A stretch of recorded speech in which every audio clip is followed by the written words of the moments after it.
So, welcome, my beautiful vibration lifters. We have a special guest today, Kate Rose. Kate is a galactic historian, a CE5 contact facilitator, and owner of healingfrombeyond.com, where she specializes in galactic life coaching through cosmic reading and healing sessions. Kate, thank you so much for being here today. How are you tonight? I'm wonderful. How are you? I'm great. I'm great. I'm so glad to finally talk to you, and thanks for taking the time. And I know you've probably talked about this before, and I've seen your talk on Jeff Mara. If anyone hasn't seen it, please go check out Jeff Mara. But can you give us a little background on how you started to come into this work? Sure. So it started off during COVID. So I was one of the many people that had their awakening during COVID. And it's interesting because a lot of people, even after doing the Jeff Mara podcast, I really wanted to kind of like look at the comments that people Hmm. were seeing because, I feel like when you become controversial, it's like, oh, I've made it, you know? But Hmm. a lot of the comments, people will say, oh, like this person hasn't been awake that long. Like we can't take that person seriously. Like they've only been awake for amount of years. Hmm. But with an awakening, you awaken so many lifetimes when that happens. Right. And so for me, even though my awakening was about 5 years ago now, I just, it was like thousands of lifetimes came online. And it Right. was kind of like this remembrance of, like, I mean, just everything. So many different things started coming into my awareness that I was never even interested in learning about beforehand. And so, like, if people, when I was asleep, if people were to ask me, do you believe in God? I was basically an atheist. And I was just like, I don't know. Like, I don't think it was too big of a question for me to even comprehend. And Hmm. then when people would ask, oh, do you believe like we're alone in the universe? That was another one. I was just like, I cannot comprehend this question. Like, please don't ever ask me that again. It was too big of a question for me to grasp. Hmm. And then, so during my awakening process, I there was one awakening experience that I had where I found myself on board a ship, and it was an extremely real experience. And there was so much emotion that happened on this ship. And it took me quite a few months to go through that experience to kind of have those emotions. I felt such tremendous sadness Mm. and for pretty much humanity as a whole. And it took me about 3 months to even realize that I was on a ship and Mm. that there was other beings on board. Because for months I was just kind of just very down. It was just a Mm. very interesting experience, and it took me a while to grasp like what really happened. Hmm. And so once I realized I was on a ship and there was other beings there, it was really kind of like a whoa, Yeah. okay, so a lot more happened than just this kind of emotional experience that I was having. There was something deeper going on. And already I had started going down the rabbit hole. I really started getting into death in the afterlife. And I Hmm. was doing a lot of death and afterlife research. And even during that, a lot of people, I read a lot of near-death experiences, Hmm. and a lot of people would claim that they were greeted by another being, or the being didn't seem like they came from Earth or whatnot. So I was really interested in that. And then when I hearing other people's experiences, hi, sweetheart, seeing other people's experiences and that they've been on ships or whatnot, it just really made me kind of really reflect on my experience. Right. And so I started learning more about our galactic history, and I had a tremendous calling to do CE5, like alien contact work. Hmm. And that began about 3 years ago. And I just went from like this party girl bartender in South Florida to now like working for like volunteering for a hospice, and then trying to Mm. contact aliens every single month. And it was Wow. such a drastic difference. But when I was on board that ship, I had a walk-in experience. Mm. So it was a lot of people think a walk-in is there's pretty much two different types of walk-in souls. So you can have an experience where it's an aspect of your higher self that comes in, like a future aspect of you that comes in and reincarnates and kind of takes over, which is what I am convinced that I had. And then there's other walk-in experiences where people, especially if people are very depressed and say they are thinking about ending their life, Mhm. they will have a contract with a walk-in soul that because the human vessel is a very sacred thing. And to destroy the vessel purposely is like a tragedy on the other side. So if they can preserve the human vessel and just kind of swap out souls, then they can absolutely do that. So that's like another Wow. walking soul experience. Wow. So I feel like it was a higher aspect of myself, like a Hmm. future aspect of myself that came in, but my life changed drastically after Wow. that experience. And so now I'm just very passionate about ET contact work. I've been running a meetup group for almost 3 years now. We meet every month and we go on the beach and we try to make contact. So I educate people on our star family tips and tricks to make effective contact. And then I started doing galactic reading sessions where I take people into about 7 past lives that they've had from other planets and how that karma is directly tied today. Because I tell people, like, this world is not what you think it is. Mm. And even there's a bunch of spiritual people that they haven't really thought about our galactic history so much. Mm. Hmm. Aliens or extraterrestrials, they'll Hmm. believe in angels, but Hmm. angels are the Octurians. The Oct Mm. are the archangels. And, Mm. there's such a vast history that we have. And I just think Yeah. it's really time to bring it forward and educate people on it. Wow, that's it. I never heard that the Arcturians are the archangels. So Mhm. wow, that's so Mike how they what is the Archangel Michael and Mhm. Gabriel, those are all Arcturians? Yep. Wow. Yeah. So like what pretty much, and I like to, it's like a new awareness, Hmm.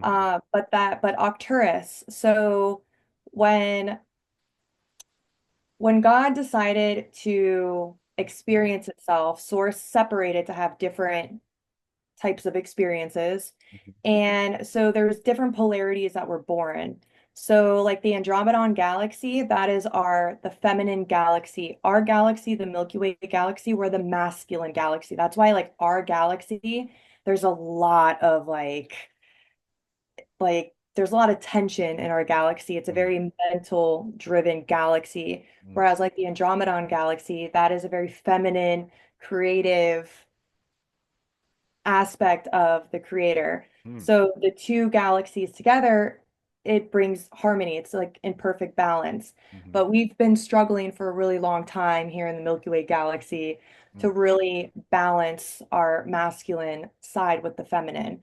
So when Source decided to experience itself, it created the two different galaxies, and then the Arcturus the Octurians, they were created from the founders.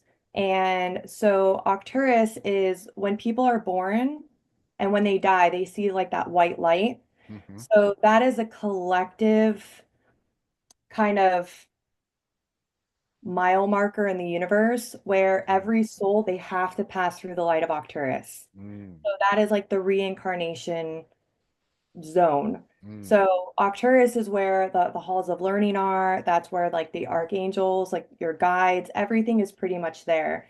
So if people pass over and if a loved one is like really struggling, you can look at if you have like the star chart in your phone or like the Hmm. app, you Hmm. look for the Arcturus star, you can tell like, a child, hey, that's where mommy is or whatnot. They're like in that Mm. general direction. Oh, But wow. Arcturus,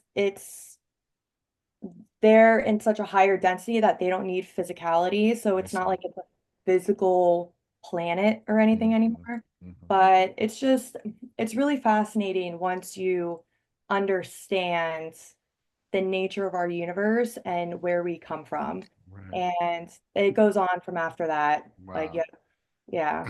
That's amazing. And in your experience in your studies and your research and just being who you are and connected with your star family, have you found this concept that we are living in a prison planet where we die, we are forced to reincarnate back into Earth, and that there's negative ETs that are controlling the Earth and use our louche, our negative Mhm. emotions in order to power themselves? Is that something uh, that is resonates with It you is, and your it, it's definitely a reality that is at play. mm, And basically, our universe is a free-willed universe. So even every single galactic civilization, they had free will to come to Earth. So when Earth was created as like perfect planet. A lot of love and care came into this planet.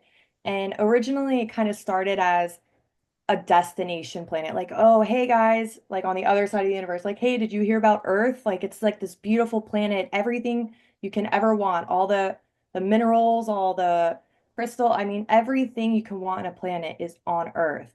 So, because we're in a free will universe, all of these different beings from all these different star systems started to come to Earth because why not? It's this beautiful planet. So, a lot of positive beings came here and resided here for a long time, and a lot of negative beings came here as well. So there's just like there's positive and negative humans on Earth, there's positive and negative ETs. So the reptilians, they're very popular. They're very common as far as like the negative ETs go. And I need to point out that there's more positive reptilians than there are negative. But there's a group of negative ETs that have completely wreaked havoc along our entire galaxy, our entire universe. They've been known to take over and destroy planets, and it's like they destroy planet after planet after planet. And so it was decided that once they came to Earth, that they were going to be kind of trapped here, that there was going to be this grid that was placed over the Earth to keep Earth in a more lower vibration, to kind of keep these negative ETs trapped here because they were just wreaking too much havoc elsewhere. So mm, it was a way to kind of control them. mm, Then the human experiment began, and it was just kind of like, okay, well, we want to start this new species of humans, but there's kind of all this like negative stuff going on. But they realized that the experiment was being hacked, but it was kind of like they put so much love and care into this planet to developing the human vessel. I mean, millions of years pretty much went into creating the perfect experiment that even though it got hijacked a little bit, they're like, you know what? It's too late to back out now. Let's just see what happens. mm, So it's just been that's why there's so many eyes on Earth right now, because it's like we're in such a like polarized planet. But at the same time, every single galactic civilization has been where we are at. I tell mhm, people like we live in a universe where you literally it is physically impossible to get to the light without first going through the darkness. You can't skip the darkness. right.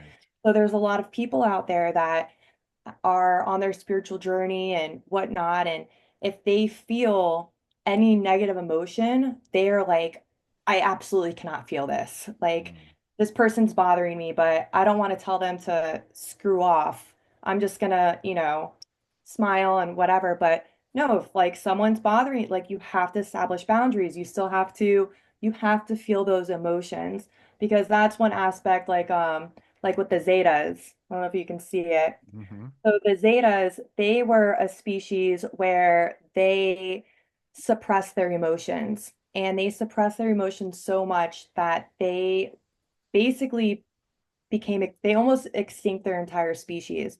And their planet became so toxic that they had to move underground. So the Zetas they're also like the Greys. So they Hmm. were the first ones that came here during like the Roswell crash. They are the ones that are directly abducting humans, mainly women, and doing these genetic experiments. Because when their species almost went extinct, they reached out to the founders, which the founders are like the closest, we'll just call them like Source's best friends. Like they were like kind of created right after Source created them right after. Hi, sweetie.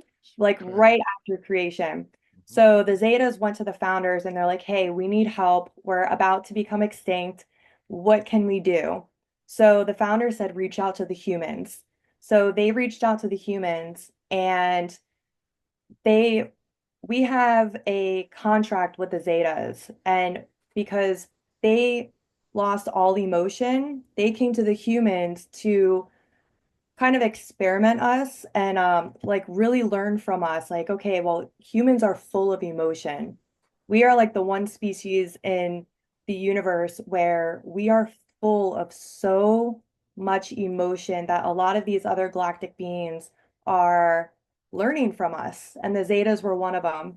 And the humans, we taught the Zetas how to nurture too, because they in their suppressing of their emotions, they became like sterile too. They had problems reproducing again. Mm. So they had contracts with female humans to kind of start carrying their children, which is why some women they'll have like the hybrid children. Hmm. So the Essassani, which people are Hmm. familiar with, like the Shar, Right. that is a direct hybrid of the Zetas and the humans. But there's a lot of galactic history that ties directly into to our life right now. Wow, that's amazing. I wanted to. So is that this is Kiani, by the way, it's Hi, my son. Kenny. I She like your said dinosaur shirt. she says she likes your dinosaur, and he's like, "Oh, she's in outer space. Yeah, she's in Yeah. outer space. Her, I'll be right there, okay?" So, are we still in that situation with the extraterrestrials when we pass away? Are they still controlling that spaceport hub? So there has been a manipulation of kind of where we're going, so to speak, but that is coming to an end. So they've decided that because they kind of started to manipulate us being in this reincarnational cycle, that they realized that it was actually pretty good for the soul's growth because we learn a lot. Mhm. And so once we go into the light and we go into the halls of learning, it's Earth is a school. So once kind of like the experiment kind of started to get a little bit manipulated, it turned into this grand Earth school experiment where souls would constantly keep coming to Earth if they wanted to. But we've just reached to a point where the human experiment has gone so slow. Like a lot of humans are reincarnating. The average soul incarnates in a human form like 114 times. Mm. And that's a lot of incarnations to have if you're learning like how to get away from a bad relationship. Yeah. Like some people, they don't learn their lessons. So they've decided to speed up the human experiment and give souls the option to incarnate with multiple karmic lessons in one lifetime. Mm. And that is why Earth on a collective level is there's so much chaos going on because we have chosen the collection of the Earth souls have chosen to kind of, like we are ready to ascend. We are tired of this constant incarnational cycle. Like we don't want to do it anymore. So the the dark has lost. They've broken way too many rules. They've broken way too many universal laws. So all the experiments and everything that they've tried doing to kind of keep us here, it's it's over. It's Mm. it's not going to happen anymore. But this is a time, and it's a very crucial time where humanity, it's been like, okay, you're either on the light side or you're on the dark side. You're either Mm. like good or bad. It's like they're there was always kind of like this gray area where everyone just kind of ignored each side and they're like, oh, we're just going to kind of remain neutral and not do anything about it. Well, now we've reached a time, it's like you have to kind of pick a side, like where the earth is literally in a split right now. And the souls that have constantly chosen the darkness, the souls that have entrapped humanity for thousands and thousands of years, those souls will no longer be able to incarnate ever Mm. again. They know, and they know this, that their lifetimes, their soul, it's over for them. They're going to be completely eradicated. They will never be able, they're going to cease to exist forever. So it's been determined that this type of darkness that has wreaked havoc all over the universe, like it's not allowed. They're not going to allow this to happen again. It's just gone too far. There's been just too much darkness and Yeah. it's going to go away. But those that choose the side of darkness that they're just not ready to ascend to like 4 or 5D, Hmm. then they will start reincarnating on a completely other planet that's already being designed for these new souls to start reincarnating on because Earth now is going to be left to be the beautiful planet, destination planet that it was pretty much designed to originally be. So it's really good news. Like we are headed in that direction. The darkness is going to be completely eradicated, but they're going to hold on. They don't want to lose that control. So they're going to Hmm. pull out all the stops right now. So the next couple years is going to be really interesting, but it's just important to, stay focused on your own personal ascension process. Don't pay attention to what's on the news or any of kind of the chaos outside. Just focus on your own internal growth and just kind of ignore what's happening out there and then just choose the side of the light.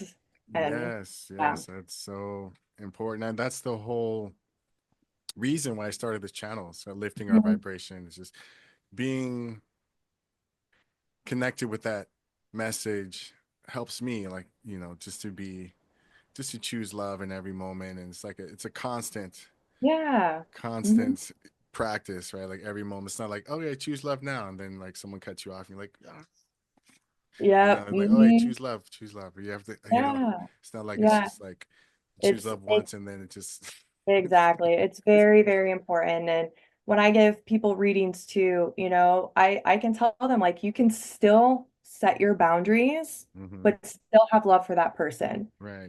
Like some people will put themselves in a position where, they will sacrifice kind of their own happiness because they feel like everyone they meet that they have to kind of give their entire heart to, Mm. when sometimes it's really important to have those boundaries. Like you can love from a distance, you can love, that doesn't mean, you don't have to let strangers in your house every day.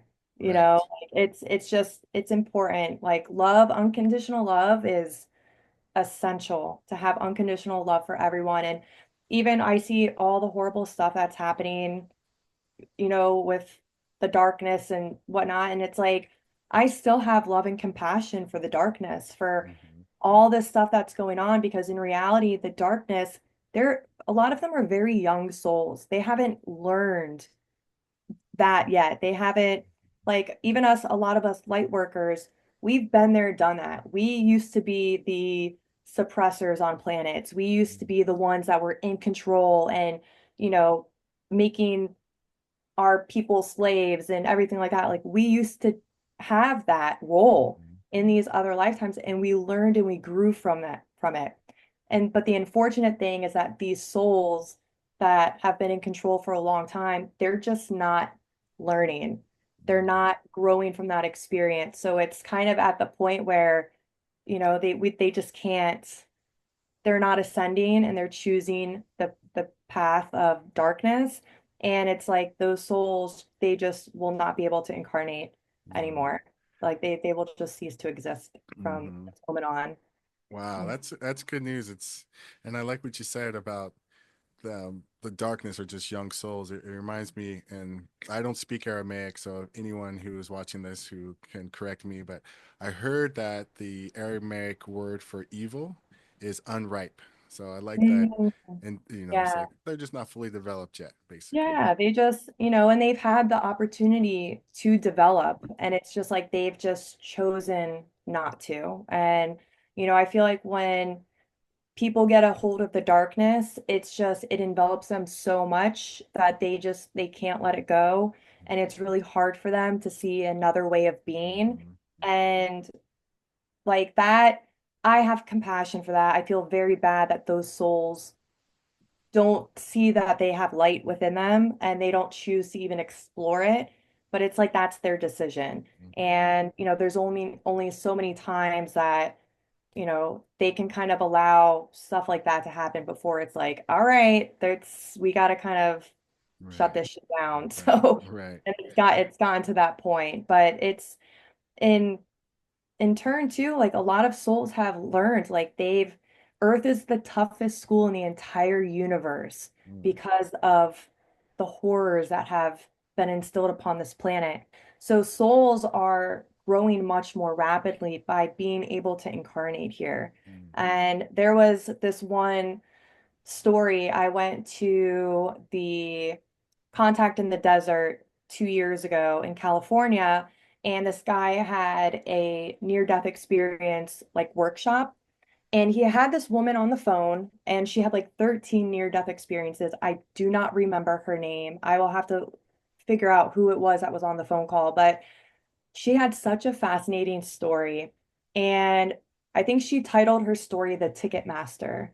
And she said that in this near-death experience that she had, she found herself like on the other side, and she was in this room with a bunch of booths. And she walked in, and everyone got like a ticket.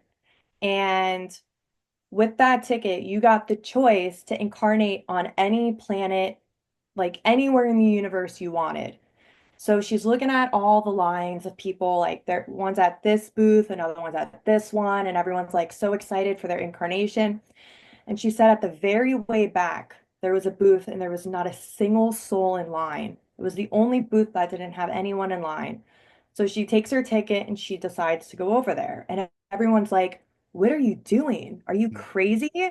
What Mhm. it Nobody chooses that, you know?" And so she decided, she was like, "I wanted to have this experience." And it was the booth to incarnate on Earth. Mm. And it was just how she described it was just very interesting. But that's a perfect example of how tough of a school Earth truly is to incarnate on. Mhm. And because of the amount of darkness that has been brought here, it makes for a really good learning ground. Mhm. It's a fast track to a soul's ascension by incarnating here on Earth. But it's gotten to a point where it's just, it's a lot of souls have been here already, and we're learning a lot of lessons, and it's just time to make Earth the beautiful planet that it's supposed to be. And other planets will be designed and created and are already being designed and created to house souls that want to have, more lower vibrational experience for their soul's growth. I see. But it's all a learning experience. That's Mhm. all it is. Cool. Mhm. And the are you right now in touch with some star family, like extraterrestrial energies? And So I've been working with the Octurians. I'm an Octurian, and so I connect with my Octurian star family a lot, especially during a lot of these different reading sessions. And I'll bring through like the Pleiadians, the Syrians, the Vegans. There's a lot of history that needs to be expressed to everybody. But and people need to understand that we've been every single race.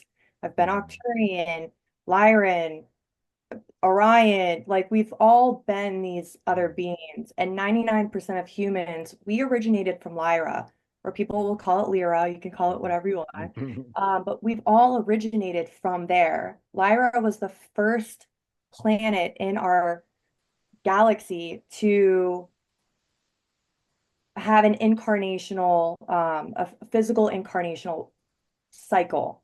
Mm. So that was where souls first started to incarnate. So we all came from there. And so it's like we've all been on this very ancient journey. And here, the souls that are incarnated on Earth right now, only the strongest souls got the opportunity to come here on Earth at this time.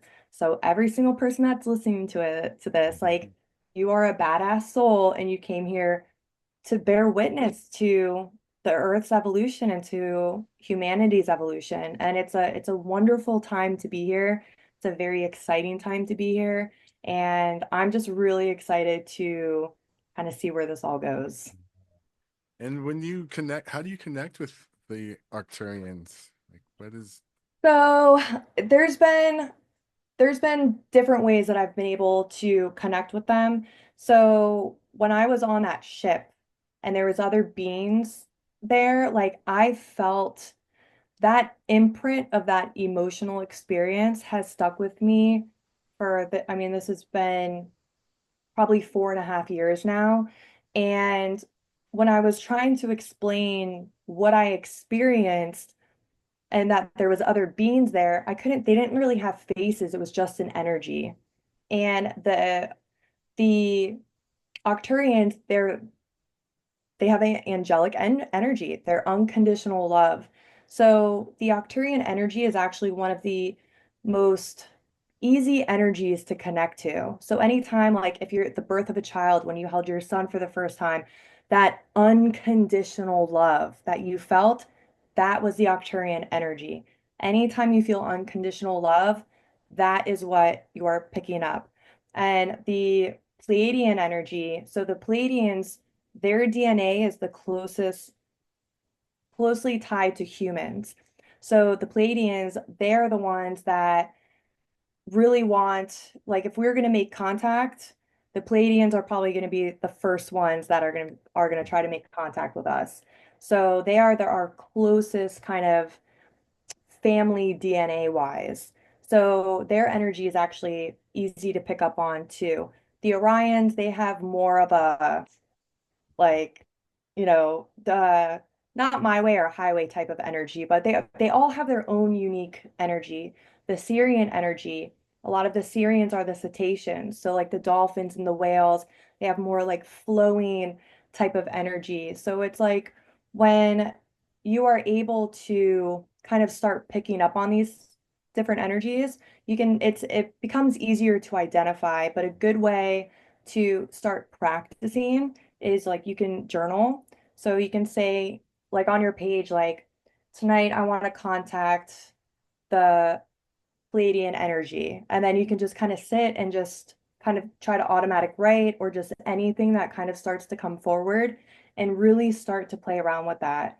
And another way too to really learn about your galactic history, some of these energies too. I love hypnosis sessions.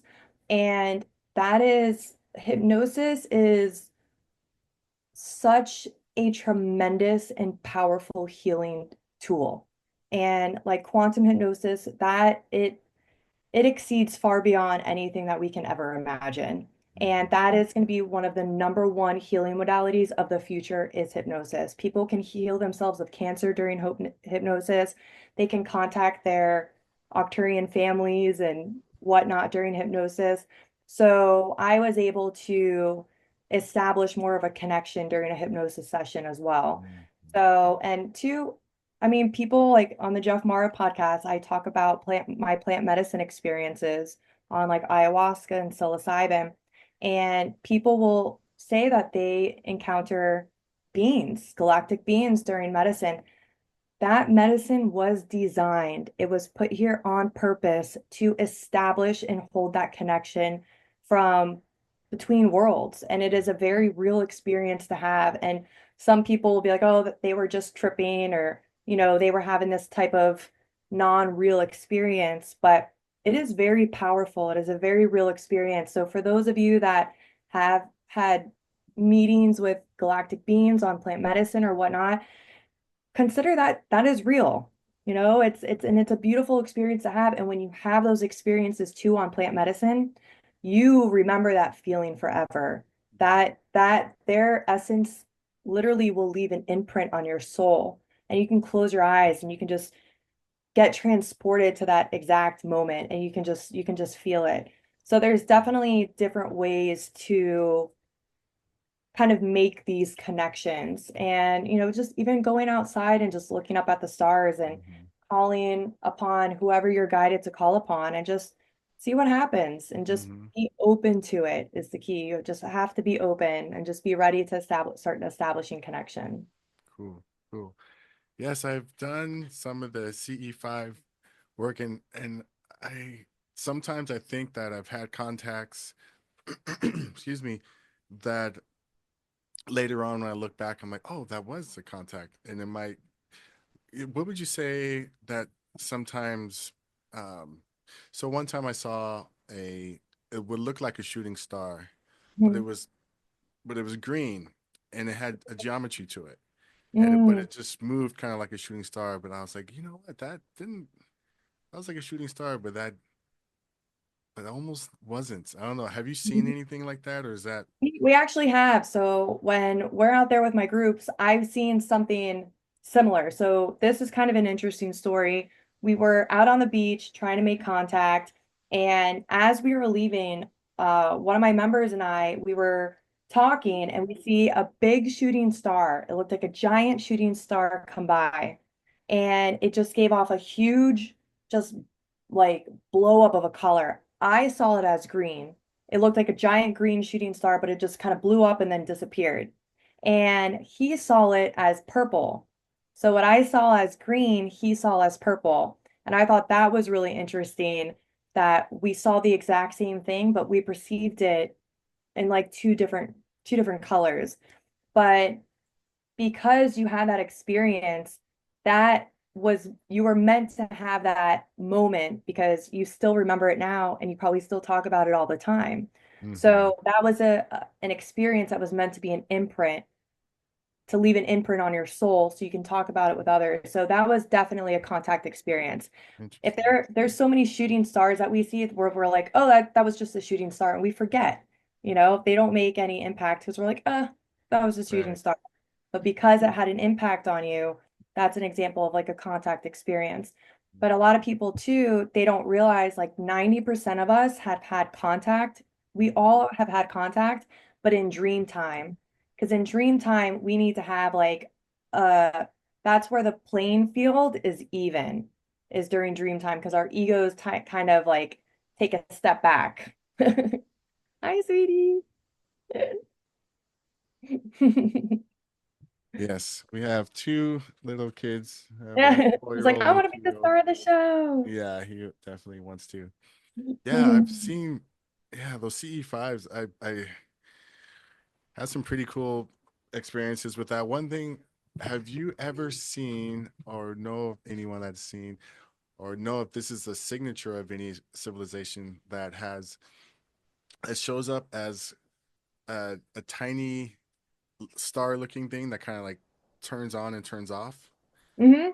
So when we're out there too, there's like we'll have like our laser point, like we have fun with it. Hmm. But you can ask them if you see an object in the sky, you can either ask them, you can say it out loud, you can say it telepathically with or without a laser pointer, it doesn't matter, but you could say like something like beam up and you'll see that these stars will literally just kind of beam up and Hmm. it's the craziest thing. But a lot of them do that and they want to have fun with us. That's the thing is like if you want to try to go out and make successful contact and you're like out there and you're like looking at the sky and you're like, I better see something tonight, like you better show yourselves. Chances are you're not going to receive contact. They want us to have fun. So the best way to make contact is like go out with, a small group of people or even just yourself. Maybe play music. If anyone has a guitar, like just go out there and have fun, have conversation, but just make it a really good time and you'll be surprised. But I tell people too, contact isn't always, it's actually very rare that you can establish contact visually. A lot of contact is made internally. So whether it's through meditation or yeah, dream time, contact can be made in a wide range. But to establish contact, like we need to reach out to them. So if you're gonna just sit around and wait for them to contact you, you might be waiting for a long time. So it's important for us to reach out to them. And another good way to have fun with contact is to start making your own crop circles with like you can take rocks that you find in the yard or the garden or sticks, and you can just kind of make it like a circle, and then the next one will be like a line, and then a circle, and then a line. And you just kind of keep doing that and just see what kind of shapes pop up. But that's a good way of us starting to reach out to them, is just by doing a fun little exercise like that. And yeah, just have fun with it. Hmm. Cool, cool. That is awesome. And being a death doula, Hmm. so have you had experiences during that work where you have seen entities come into the room, or have you had any type, and after your experience, are you feeling like you have more sensitivity with that as far as like maybe being a medium or So I haven't had really any experiences yet where I have seen like a soul come out of the body or have seen like a physical being standing in front of me. Um, I would say as far as like my mediumship skills go, that is I'm able to pick up on spirits through like I don't see them through my physical eyes, so I'll see them through my third eye.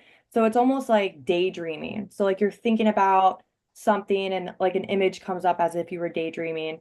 And so that's how the spirits come visit me, like in that way. But through hospice, on a lot of my visits, it's really interesting hearing and seeing like what these patients are going through at end of life. So I think I had mentioned it on the Jeff Mara podcast that I had a gentleman, I had one gentleman that was probably like in his 90s, and his caretaker was his daughter, and she was leaving. So I was going to take care of him. And she was like, "Oh, he is just going to be in the other room. And if you hear him talking, he's just playing cards with the spirit." And I was like, "Oh, okay." So sure enough, he was in his room. He was sitting up on his bed and he had his like solitaire cards out, and he's full on for hours playing a full on card game, complete communication with this other spirit, like full hmm, blown conversations. I had another patient that, which I thought was really interesting, was that he said, I asked him, like, oh, like we were talking about spirits visiting him. He said his wife got freaked out because he asked why there was so many different religious figures outside. Like he said, he saw a rabbi out of his window, he saw a monk out of his window, he saw a priest out of his window, and they were all together. It was like a different religious figure from each different religion. And they were just all out his window and they were praying for him. And he asked his wife, he's like, why did you have all these people come outside and pray for me? And she was like, what are you talking about? What people? So he said that another spirit that's been visiting him is a man that is helping him solve mathematical equations that he could never figure out, hmm, like in this lifetime. This guy was a brilliant man. He was very, very intelligent.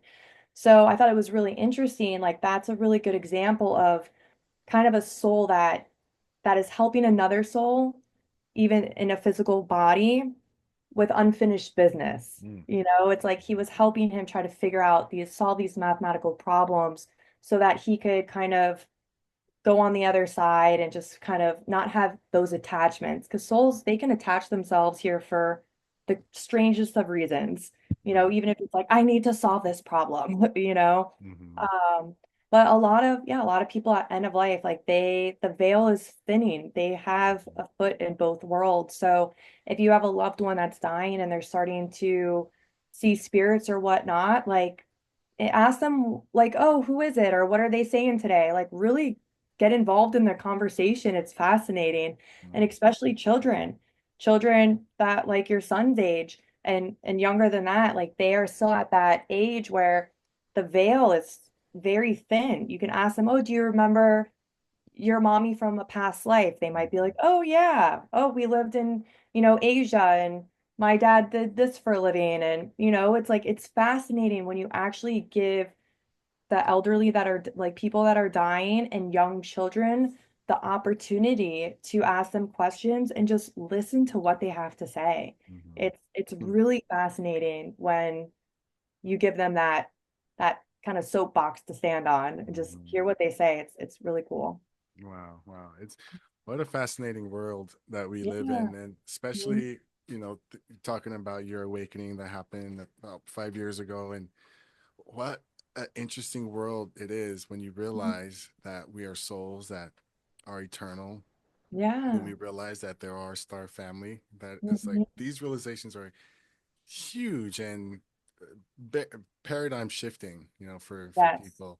Yeah. So, what would you say is one of the most important things for us to do right now as we go forth into the world? Those that want to be light workers, those that are just, yeah, hearing this. Mhm. What would be a message, a central message that you might give to them? I would say a message for anyone right now is to really prepare yourselves for contact because it is happening. It is going to happen in our lifetime, and the world is going to drastically shift when it does. And the important thing to also, I want to tell people is that what you see on the news, what you read on, these different social media sites or whatnot that the government's putting out, take that with a grain of salt because there is going to be a narrative where these ETs that are here to help us, they're going to make them kind of like look like the bad guys. And it's really important to use discernment and because we're already kind of seeing it, like with the New Jersey drones, and there's so many different pictures of these ships, and one clearly looks like a plane, but there's so many different narratives, and there's going to constantly be different narratives, but that we are living in a day and age of misinformation, and especially with the rise of AI, we don't know what's real and what's not real anymore. Like we have to use discernment at this time and especially preparing ourselves for contact. I would highly suggest doing research on, our galactic heritage, our cosmic family, these different galactic beings that are here to help. And there's a lot of really amazing channelers out there. And another thing that I would like to say is there's a lot of people, especially after they have their awakening, or a lot of spiritual brothers and sisters that are really they put a lot of faith in a lot of these psychics that tell them this is the day it's going to happen. On this day, this is going to happen. This is, and they are so gung ho on those specific dates. There's a billion different timelines happening all at once. So if a psychic is or a channeler is claiming that this event is going to happen on this date, that is true for them. That might happen on that same exact day for them. So you might have a completely different other experience. So that's where like discernment really needs to come in handy. But I would, yeah, strongly suggest people to get prepared for contact. It is going to happen. It is going to happen in our lifetime.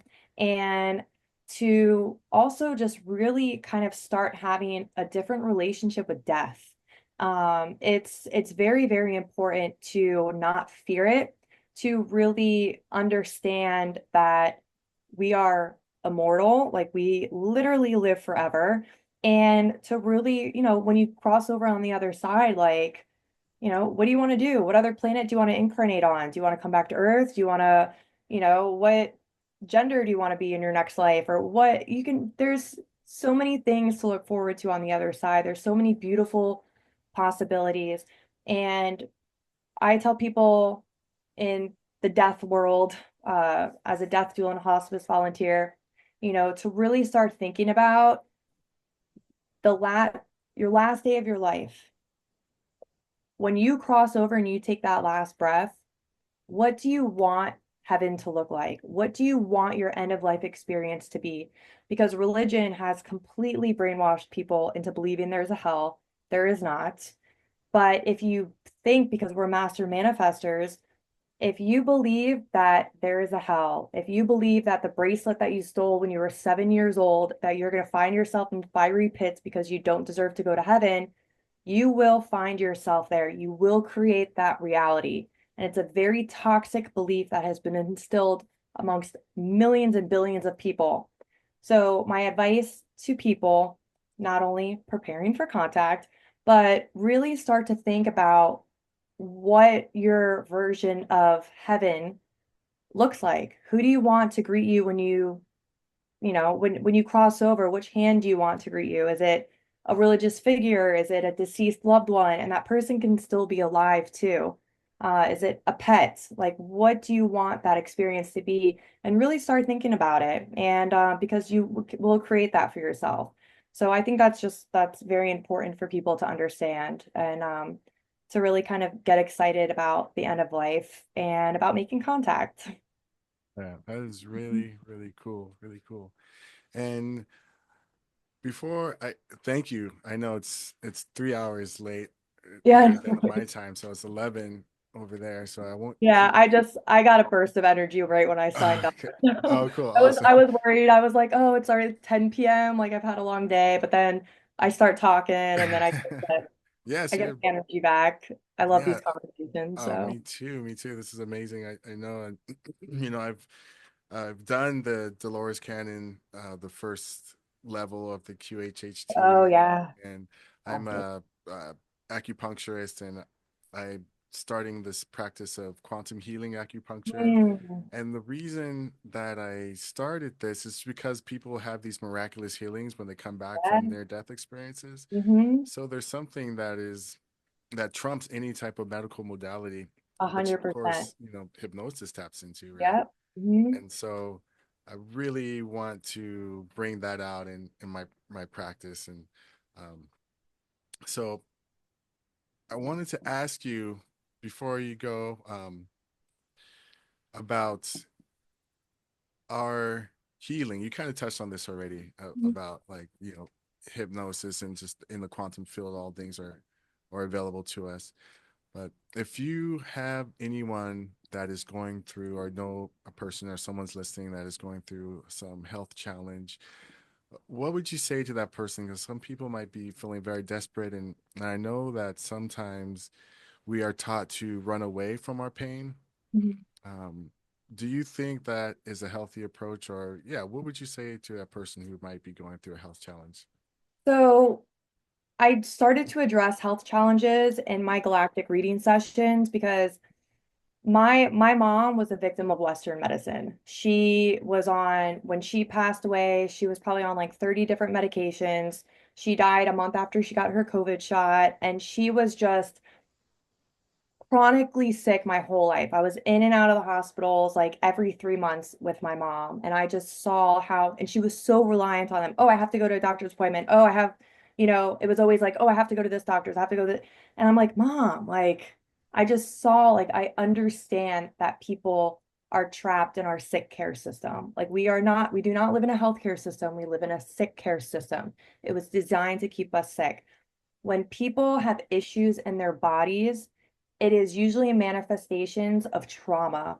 And it's a lot of it is emotional pain. So, for example, if you have chronic back pain, what your soul is trying to tell you is there is something holding you back. If you have leg pain or foot or ankle pain, it's because something is preventing you from moving forward in life. If you have shoulders or arm pain, that is our shoulders and arms, they're for embracing and receiving. If you have shoulders or arm pain, you're having issues embracing or receiving love. So you have to figure out what that is.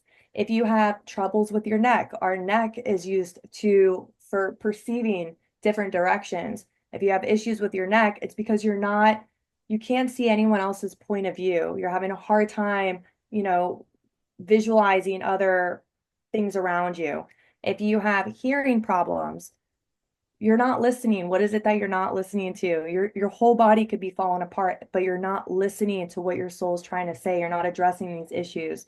If you have eye problems, you're not seeing something clearly. Like, what is it that you can't see? And so it's our soul speaks to us very, very, very literally. And there's an incredible book. It's called Metaphysical Anatomy. And it is a wonderful book. This woman, she channels all of these different ailments, and it's literally an encyclopedia. You can open it up, you can see which ailment you have, and it will tell you, if you have something on the left side of your body, that's the feminine, an issue with the feminine, and then the right side is the masculine. So if your right shoulder is bothering you, you're having trouble embracing or receiving love from a man, in your life, or a masculine figure, maybe a father or a husband or a son, a brother, and it goes and it asks you questions, like really deep shadow work questions, and to really help you like think and get to the bottom of this trauma. And once you are able to really start addressing these health issues, you will be amazed at how quickly your pain will go away, how quickly your disease will go away. All cancer is cancer is pent up anger. It's anger that has festered and manifested as like fungus and mold in your body, and it is just eating you alive. Cancer literally eats you alive. It's anger that you're holding in. And disease is just dis-ease. And once you are able to really kind of go down that avenue where you can heal yourself just by understanding what it is your soul's trying to tell you and what traumas and things that you need to heal in your life. You don't need to go to doctors. You don't need to take medication. It's literally all right here. So I would highly encourage people to start stepping away from our sick care system, seeking more holistic approaches, quantum acupuncture, like whatever, everything you're doing. Hypnosis is wonderful too. There's so many different natural healing modalities that are out there now that I highly recommend people just really start becoming your own doctor, like 100%, Awesome. 100%. Awesome. Thank you so much. Yeah. And I wanted to give you the opportunity because you do galactic reading sessions. And how would someone, uh, book you for a galactic reading session? Yes. So my website is healingfrombeyond.com. It is located up here. And you can just go on my website. It tells you more in depth of what you can expect. And there's a little bit of about me if you need know a little bit more about what I do, the things I've been involved in. And I can take you to up to 7 past lives on other planets, how those lifetimes are directly affecting you karmically today. And I can address any health issues that you have that, I really have a passion to help people with their health issues. Just, I don't want people to be like my mom. But so if you have any health issues, there's a form to fill out. You can put that in there. And I've been guided by spirit to research people's Chiron placements in their astrological chart because that's the wounded healer. So it basically, if you have a lot of direction or clarity that you need in your life, if you have a lot of trauma that maybe you're unsure where it's really stemming from, booking a session with me, I think would be very helpful for you. The sessions, you don't need to be present. The sessions take me sometimes anywhere between 2 and 4 hours. I type up 5 to 10 pages of channeled messages of information that your soul needs to know at this time. If you do have a deceased loved one that you're really having a hard time getting over, you want messages from as well, I can incorporate a mediumship reading in there and type up channeled messages for you with that. But it's wonderful. And yeah, if anybody wants to book a session, healingfrombeyond.com. Very, very cool. Very cool. Thank you so much. I'll also put a link in the Yes, thank comments for you. that. And I would hope that we could continue our conversation maybe at another time. I would Yes, love to have you back on, is what I'm saying. yes, absolutely. I can And definitely do the galactic history a lot more in depth.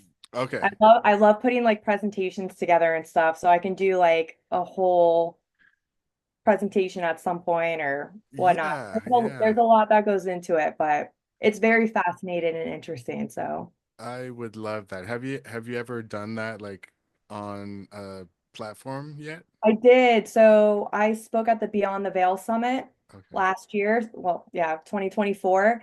And I put together this whole presentation. It was a virtual summit though, but I only got to speak for 25 minutes. Mm. So I was actually on a camping trip. So I did my presentation inside of a pop-up camper, but I had like a whole like whiteboard. I had notes like I was like so gung-ho about this, Wow. and I did it exactly in 25 minutes. Mhm. But there was a lot more that I wish I would have been able to take my time more because, I skipped over a lot of important things because a whole galactic history in 25 minutes is it's not a lot Yeah. of time. But I Well, did it, and I reached that 25-minute mark. I would humbly be super excited if you wanted to present Yeah, that to our audience. That would be yeah, that'd amazing. be wonderful. Okay, That'd be great. let's talk about it. Thank Yeah, you again so much. Appreciate yes, you being here and yes, thank you. And it was lovely having your son too.